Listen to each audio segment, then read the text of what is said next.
Assalamualaikum and hi everyone. Today I would like to present my assignment group, which is about transfer function. First of all, let me introduce our team members. As you can see, first it's me, Nurhayati binti Muhammad Ismail, in the number matrix B1125103339. Assalamualaikum and hi everyone. So my name is Muhammad Irfan Habib bin Kamal. My number matrix is B1125103320. And hi, my name is Muhammad Irham Mirojamri with number matric B1125103331. Assalamualaikum, my name is Muhammad Iqmal Akashah bin Muhammad Nasir. Number matric B1125103009. Okay, and hi, my name is Muhammad Haziq Sufi bin Sama and my matric B1125103835. Okay, so today I will explain about transfer function and dot plot. Okay, first of all, I will explain the transfer function. The transfer function is a mathematical formula that shows how a system responds to an input signal. It helps us understand the relationship between the input and the output of the system. Usually, it is written using the variable s, which comes from the Laplace transform. Transfer function also are widely used in electronic control system and signal processing because they make system analysis easier. Okay. By using transfer function, engineer can predict how a system will react to different input, check whether a system is stable or not, and analyze system behavior without solving complicated differential equation repeatedly. Okay, next I will explain about the dot plot. A dot plot is a graph used to show how a system responds to different frequencies. It consists of two parts. First is magnitude plot, which show the strength of the output signal. Second is phase plot, which show the delay between the input and output signal. Engineers use dot plot to analyze a system performance. They can check whether the system is working properly, whether it is stable, and how it responds to different frequencies. A dot plot also makes system analysis easier because engineers can understand the system behavior from the graph without solving complex equations. Okay, this one is original equation, so it's factorized and we got 4/1 plus j omega times 4, and then this equation to get the constant gain, and we get 0.125. So and the final result is h omega 1.125 j omega over 1 plus j omega over 4 and 1 plus j omega over 10 square. Okay, this is how to find zero pole and double pole. So to find zero pole, look at the numerator, and pole you can see looking at the denominator. And how to find double pole, denominator raised to the power of 2, and this we equation from to face. Okay, so I'm here to explain how to create a magnitude dot plot. So this is the dot plot fundamental factors reference. Basically, it is how we know if the graph is increased 20 dB per decade, or it is decreased minus 20 dB per decade, or it is constant. So this is the example of how the behavior of the magnitude graph. So for the magnitude decomposition of magnitude response for dot plot is from the equation we will get the constant value. After that we will get the full equation, which is HDB 20 log 0.125 for the constant or starting point. And then for zero origin, plus 20 log j omega. Why it is plus? Because in the graph behavior of the magnitude dot plot, it is plus 20 dB per decade. And then minus 20 log 1 plus j omega over 4, it is simple pole. Why it is negative 20? Because it is at pole, and the behavior at the fundamental factors is minus 20 dB per decade. And then double pole minus 40 log 1 plus j omega 10, it is double from the first one, from the simple, because it is to the power of 2. And then after conclude all the equation is the critical frequency is at 1 radian per second, 4 radian per second, and 10 radian per second. For the equation 1, which is 50 j omega is 1 radian per second, slope at plus 20 dB per decade, so it will increase until 20 dB per decade. And then second, 4 radian per second, slope at minus 20 dB per decade. And then 3, which is this equation, will decrease 40 dB per decade. So after we get the behavior of the magnitude dot plot, we can get the result of magnitude dot plot.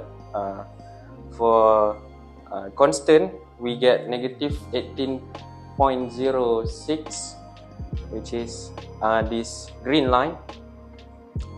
And then for the equation 1, j omega will get plus 20 dB per decade at origin.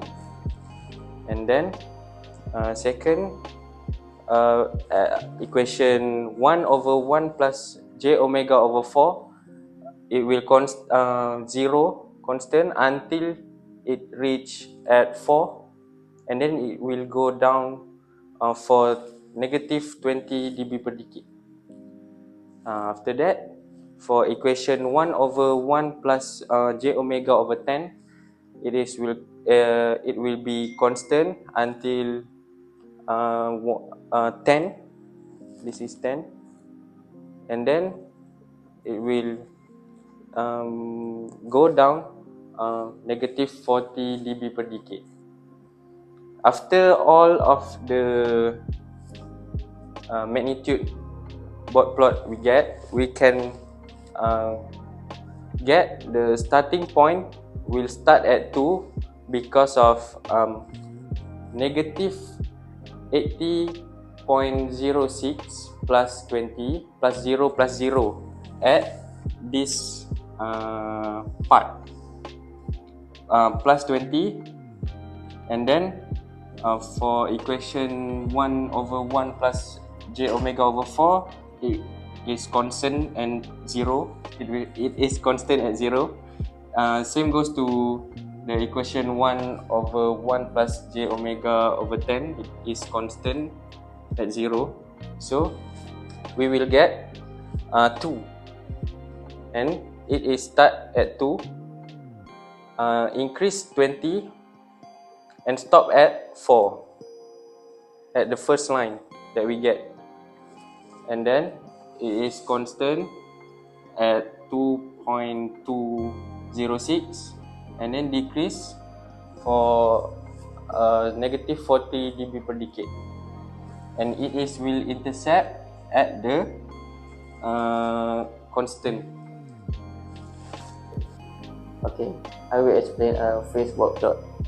Okay, first of all, there is a line constant equal to k, and for 1 over 1 plus j omega over 4, so we start at 0, and then we end at negative 90 degrees. And for 1 over 1 plus j omega over 10 square, first one, we start at 0 degrees, and we go to this, and we go down at negative 180, and we will get negative 90 plus negative 90. So the total phase is negative at 118. The graph will stop at negative 118. Okay, next, as my friend mentioned before, they actually do transfer function to graph. So I would like to explain you how to create transfer function but from the graph. So we have 3 steps, which is rule 1, rule 2, and rule 3. So from the rule 1, we need to check either where the gain should be. As we know, the gain is instead of we call it SK, and then it how we start the graph to create K in general transfer function. So rule 2, we just need to determine whether the slope is actually upward or downward. Same as rule 3. Because of why? Because of 2, upward is standard 0, but if it's downward, it actually represent standard pole. So next, step 1, we need to know how to find a gain. So how to find a gain? We have to calculate 20 log 10 K in bracket K to equal to 40. Why 40? Because intersection is actually 40. So we just put 40 here to find a K. So we get K is 100. And we know that the graph is starting right here. So we just starting right here. So it indicates a pole located at here. So we just write down based on basic graph that we are using. So we will get 1 over j omega. So next, this is the graph that I have. So I will turn this graph to transfer function, which is we can see this is slope negative 20. So at omega 1 is minus 20. So we get simple 0, and 0 at omega 2 we have shifted 0 to 20 0. So plus 20 20. So we get another simple 0. And the third omega 3 we have slope shift from negative 20 to negative 40. Why it's massive triple? Why it's represent 000? Because of the positive 20 needs to minus with 20 to get 0, and minus with 20 to get 40. That's why it's 000. So based on basic transfer function, so we have this equation. The numerator is actually 0, and the denominator is actually pole. So how we get 10 instead of 1, and 100 instead of 2, and 1000 instead of 3, because of this scalar is actually using log omega. So when we convert it to only itself, so it will get 1 log omega equal to 1. The omega will get 10. This is 10. This is 100, and 3 is actually 1000. So next, so instead because of that, so we get this equation.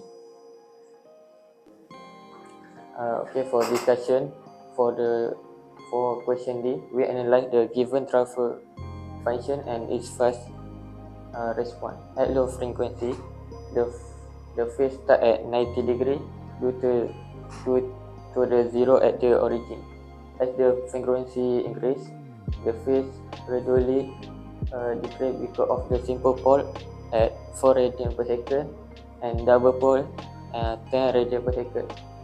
The combined effect of the pole cause a significant phase lag over a wide frequency range. At high frequency, the phase approach and stabilizing at negative 180 degrees, which represent the final phase characteristic of the system.